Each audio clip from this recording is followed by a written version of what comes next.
أعوذ بالله من الشيطان الرجيم. كان الناس أمة واحدة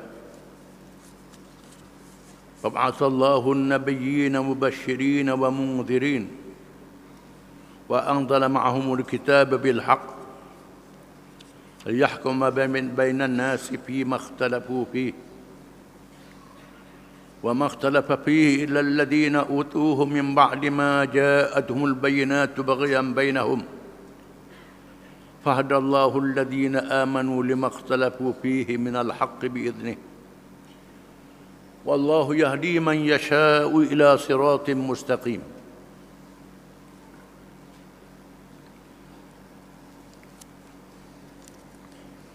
Maksudnya, pada mulanya manusia itu ialah umat yang satu, yakni menurut agama Allah yang satu. Tetapi setelah mereka berselisihan, maka Allah mengutuskan nabi-nabi sebagai pemberi khabar gembira kepada orang-orang yang beriman dengan balasan syurga dan pemberi amaran kepada orang-orang yang engkar dengan balasan azab neraka. Dan Allah menurunkan bersama nabi-nabi itu kitab-kitab suci yang mengandungi keterangan-keterangan yang benar untuk menjalankan hukum di antara manusia mengenai apa yang mereka perselisihkan. Dan sebenarnya tidak ada yang melakukan perselisihan melainkan orang-orang yang telah diberi kepada mereka kitab-kitab suci yang tersebut, iaitu sesudah datang pada mereka keterangan-keterangan yang jelas nyata. Mereka berselisih semata-mata kerana hasad dengki sesama sendiri. Maka Allah memberikan petunjuk kepada orang-orang yang beriman ke arah kebenaran yang diperselisihkan oleh mereka yang derhaka itu dengan izinnya. Dan Allah sentiasa memberi petunjuk hidayahnya kepada sesiapa yang dikehendakinya ke jalan yang betul lurus menurut undang-undang peraturan Allah.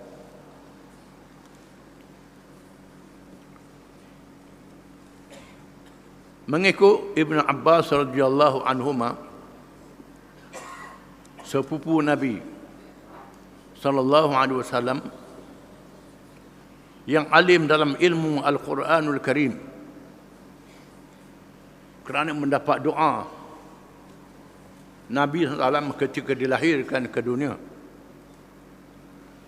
Masa Nabi dikepung di Syaim Ali di Makkah, Abdullah bin Abbas dilahirkan, dibawa pada Nabi, dan Nabi meribanya dan berdoa, Allahumma allimhu ta'wil, berilah padanya ilmu berkenaan dengan tafsir Al-Quranul Karim.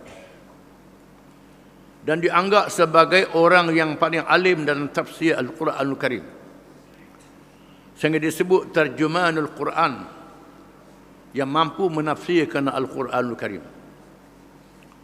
Dalam usia yang masih muda, menjadi ahli mesyuarat Khulafa' Rasyidin. Dalam usia yang sangat muda, menjadi rojokan kepada sahabat-sahabat dan ulama-ulama tabi'in. Berhubung ayat yang dibaca ini, kata Abdullah bin Abbas, bahawa manusia selepas Adam alaihi salam selama 1000 tahun, 10 abad, dalam keadaan menganut agama Islam, tidak ada agama yang lain, Islam saja. Walaupun berlaku perbelahan antara Qabil dan Habil, tetapi masih Islam.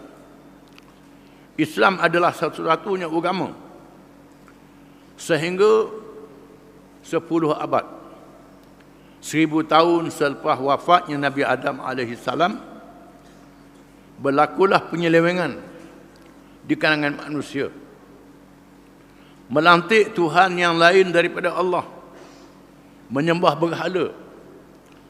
Asalnya buat patung kepada datuk nenek yang disayangi, datuk nenek yang kasihi, buat patung peringatan supaya jangan lupa pada datuk nenek ni. Lepas tu ditipu oleh iblis, jadi puja pada patung ni. Sembah patung ni. Itu asal usul keberhalaan. Menunjukkan manusia berasal dengan Islam, bukan dengan batu. Sebagaimana yang disebut oleh ahli-ahli sejarah barat. Manusia ni asalnya monyet. Lepas tu jadi manusia. Asal zaman batu. Itu kisah mengarut belaka. Manusia bermula dengan Adam alaihissalam. Ini disebut oleh Al-Quranul Karim. Dan kita orang Islam jangan terpengaruh dengan ahli-ahli sejarah barat. Jangan terpengaruh dengan mereka. Allah mulakan manusia dengan Adam. Islam adalah agama yang awal kepada manusia. Dibawa oleh Nabi Adam alaihissalam. Timbulnya keberhalaan ini selepas 1000 tahun wafatnya Nabi Adam alaihissalam. Allah mengutuskan Nabi Nuh alaihissalam. Nabi Nuh diutus menjadi rasul. Menjadi rasul yang pertama berjuang menentang manusia yang melantik Tuhan yang lain daripada Allah. Perjuangan yang sangat gigih. Allah Ta'ala lanjutkan usia Nabi Nuh sehingga 1000 tahun. Berdakwah selama 950 tahun. Umur dia panjang pada orang lain, dipanjangkan oleh Allah. Sehingga disebut dalam sejarahnya, bila Nabi Nuh berdakwah dengan seorang yang menggalas. Anak dia, anak besar galah lagi. Memang orang tua zaman dulu anak besar bergalah lagi. Dengar Nabi Nuh bercakap. Lalu ayah ni kata, hak ni lah yang menyesatkan ayah dia, datuk nenek kita dulu ni. Orang ni. Budak ni turun. Lontar Nabi Nuh dengan batu. Siapa begitu? Daripada ayah, toki sampai ke anak cucu, semua lawan Nabi Nuh alaihissalam. 950 tahun berdakwah. Yang masuk Islam beberapa orang sahaja dalam masa 950 tahun. Tak ramai, puluh orang dia masuk Islam. Ribu-ribu manusia tak masuk Islam. Nabi Nuh berdakwah selama 950 tahun. Bersama kemunculnya Allah Ta'ala menurunkan bencana. Menenggelamkan mereka yang kafir. Dibinasakan oleh Allah. Yang selamat hanya mereka yang bersama dengan Nabi Nuh alaihissalam sahaja. Yang selamat. Nabi Nuh punya anak Sam, Ham dan Yafis. Anak-anak yang kafir dimatikan oleh Allah, tenggelam. Allah Ta'ala tak terima walaupun anak Nabi Nuh. Isteri Nabi Nuh. Diriwayatkan bahawa manusia yang lahir sebelahnya daripada anak Nabi Nuh alaihissalam. Yang 3 orang ni. Orang lain tidak melahirkan anak. Jadi bapa yang kedua Nabi Nuh alaihissalam. Daripada 3 anaknya dilahirkan berbagai-bagai bangsa. Daripada Sam lahirnya bangsa Semitik yang memecahkan berbagai bangsa, bangsa Arab, bangsa Yahudi, bangsa Eropah. Daripada Sam bin Nuh. Daripada Yafis, daripada Ham lahirnya bangsa Afrika. Daripada Yafis lahirnya bangsa Asia. China, India termasuk orang Melayu, rumpun ini. Daripada Yafis lahirnya berbagai bangsa. Setelah memakan masa beribu-ribu tahun. Dan Allah Ta'ala utuskan Rasul kepada umat selepas Nabi Nuh alaihissalam. Bersama Rasul itu diberi kitab.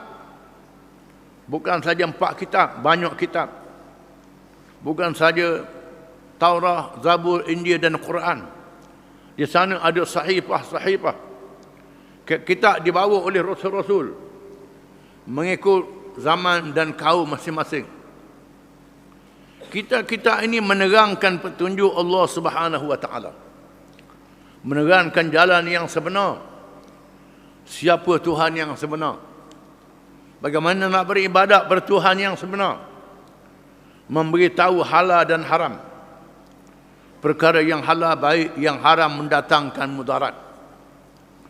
Semuanya ada hikmat Tuhan jadikan, bukan tak ada hikmat. Yang haram itu untuk jadi baju, untuk jadi macam-macam. Jangan gemerah ke darah baju. Baju ni orang baju lah, untuk pokok makan, untuk menatang makan manusia lagi makan, mendatangkan mudarat, maka diharamkan oleh Allah. Ada manusia yang makan baja, makan babi itu makan baja lah. Dia makan benda-benda yang najis. Ini untuk baja, untuk dicampur jadi macam-macam dengan hikmah yang dikehendaki oleh Allah.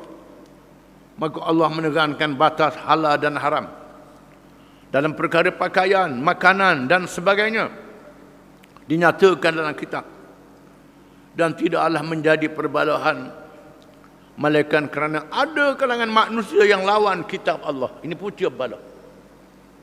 Bila balahnya Rasul menerangkan ini ajaran Allah, tiba-tiba tak mengikut ajaran Allah.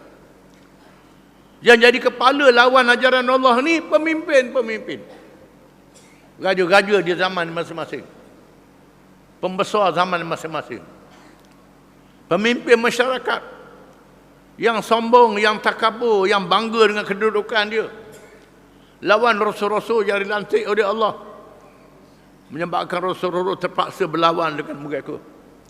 Maka berlakulah perpecahan. Perpecahan itu bukan dengan sebab rasul. Perpecahan itu dengan sebab mereka yang tak ikut rasul, yang lawan rasul. Tetapi puak-puak lawan rasul ni kata rasul pula yang pecah, rasul pula yang sesat. Jadi begitu. Mestilah yang betul, yang asal. Yang pecah tu lari daripada asal. Asal ialah Islam. Yang tinggal Islam itulah yang pecah.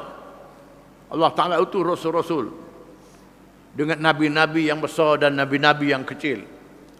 Nabi Nuh, Nabi Lut, Nabi Saleh, Nabi Ibrahim. Ibrahim menghadapi kuasa besar dunia, Namrud, yang memerintah dunia. Ibrahim, Nabi Ibrahim lahir zuriatnya. Nabi Musa menghadapi Fir'aun, kuasa besar dunia, Nabi Musa. Nabi Isa juga menghadapi Rom dan kerajaan Yahudi yang menyeleweng berajaran Allah. Dan akhirnya Allah Ta'ala tutup dengan Nabi akhir zaman Muhammad sallallahu alaihi wasallam. Ditutup sebelum dikiamatkan dunia. Kerana semua makhluk ini ada ajal, ada tempoh umur dia. Allah Ta'ala jadikan dua alam, alam dunia dan alam akhirat. Alam akhirat kekal selama-lamanya. Alam dunia tempat ujian. Allah Ta'ala tutup tempat ujian dengan kelahiran Nabi Muhammad sallallahu alaihi wasallam. Diutuskan menjadi rasul untuk seluruh manusia. Dia beri mukjizat ilmu Al-Quranul Karim. Quran adalah mukjizat ilmu. Kitab yang tak mampu dipindah, diubah, disesatkan oleh siapa pun. Dipelihara oleh Allah Ta'ala. Inna nahnu nazzalna dzikra wa inna lahu lahafizun. Kami yang telah menurunkan Quran dan kami yang memeliharanya. Allah Ta'ala pelihara Quran. Kitab-kitab zaman dulu dipindah, diubah oleh padri-padri, pendeta dan sami-sami mereka. Quran Allah Ta'ala tak izin orang selewengkan, dipelihara oleh Allah. Sehinggalah Allah Ta'ala menentukan dunia akan kiamat bila-bila masa saja. Bila dunia kiamat Allah Ta'ala angkatkan Quran. Dia angkatkan Quran, maknanya ulama-ulama dimatikan semuanya. Tak ada orang alim lagi. Dan tak ada siapa yang sebut nama Allah. Hapus. Quran tak ada lagi. Masa itu berlakulah kiamat. Selagi ada orang boleh baca Quran, yang menerangkan Quran, dunia tak kiamat lagi. Kiamat ni urusan Allah, bukan urusan kita. Jangan duduk tak tahu, dah lama dah kiamat. Itu kerja tak betul. Duduk tak tahu kiamat, itu salah. Itu urusan Allah Ta'ala. Urusan kita bersedia untuk menghadapi hari kiamat. Iaitulah ikut Quran, ikut Nabi SAW. Dengan kita belajar untuk tahu dan faham ikut Quran ini, dan berdoa pada Allah Ta'ala tiap-tiap rakaat semayang. Ihdinas siratal mustaqim. Tunjukkanlah kami jalan yang betul.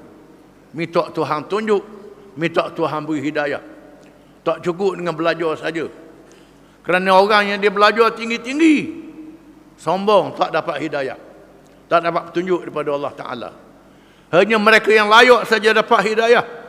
Allah Ta'ala, wallahu yahdi man yasha'u ila siratim mustaqim. Dan Allah memberi petunjuk pada siapa yang dia kehendaki ke jalan yang betul. Yang dikehendaki oleh Allah. Iaitulah mereka yang dipilih oleh Allah Ta'ala. Maka kita disuruh bergantung pada Allah Ta'ala. Berdoa tiap-tiap rakaat. Supaya berada di dalam Islam. Jalan Islam. Jalan yang diajar oleh Nabi Muhammad SAW. Supaya kita selamat dunia dan selamat di hari akhirat. Wallahu a'lam.